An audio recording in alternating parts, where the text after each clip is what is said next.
Why are you researching your family history? The 2016 series of Who Do You Think You Are, that famous TV series on British TV.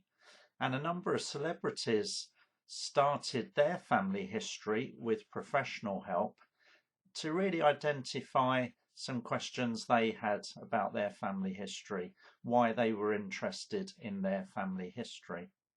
They were grafters and they had such a pitiful life, stormed Ricky Tomlinson in his episode on Who Do You Think You Are, 2016.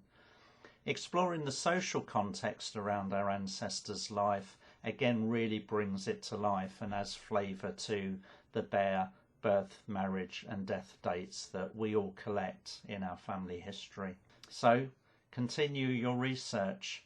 Do think about why you are researching your family history. Do revisit your research from time to time and ask yourself that question again. It may help you focus on another goal or another part of your family tree to explore. And remember, you never know what stories your ancestors might tell.